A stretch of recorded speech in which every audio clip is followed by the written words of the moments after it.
Food poisoning from craft services? A case of the flu? There's a reason Joaquin Phoenix had nausea while filming Joker, Folie, Deux, and it's actually kind of sweet. Performing in a major motion picture could give anyone butterflies, but Joaquin Phoenix found himself feeling sick to his stomach every day on the set of Joker, Folie, Deux. Why? Because he had to keep up with Oscar-winning composer and actress Lady Gaga. At least, that's the story according to director Todd Phillips.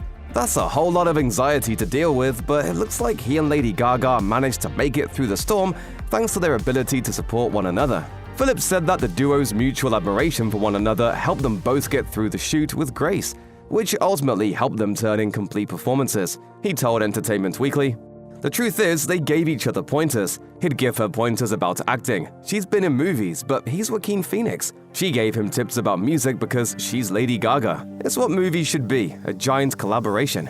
While Phoenix ultimately got past his nausea, the film's musical production numbers definitely required some careful forethought. Show tunes, big band numbers, and other catchy horn-driven pieces make up the soundtrack for Joker, Folie, Deux, including takes on songs originally sung by Frank Sinatra, Judy Garland, and more. There is, of course, a reason behind Todd Phillips' musical choices for the film. The director said that the song selection represents Arthur's newfound love for Lee, and the music the twosome perform are mainly songs Arthur's mother used to play when he was younger. My mother always tells me to smile and put on a happy face.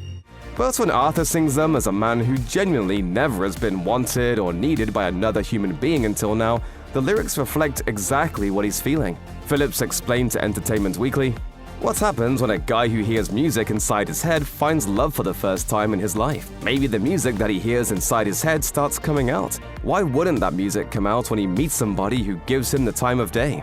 Lee, Phillips said, completes Arthur's need for true affection, while Arthur completes Lee's needs for a man of action. But where do these big-time moments happen? Well, it's not in the reality the characters really exist in. The Joker was more or less a reality-based movie. It turns out that the musical numbers in Joker, Folie, Deux, however, takes place solely within the characters' delusions, which explains how and why Arthur and Lee have access to the Tonight Show set. This is a fitting approach to the film's use of music if you know the meaning behind the French phrase Folie Deux, madness for two. But is the movie a full-on musical? Todd Phillips initially refused to classify his sequel this way, mostly because of his feelings about how the genre ought to make you feel. But the director seems to be having second thoughts about that. He told Entertainment Weekly, "I got a little heat for saying it's not really a musical. I wasn't saying that because I'm afraid of the term musical. I love musicals, and the movie definitely has music in it. It might even be a musical."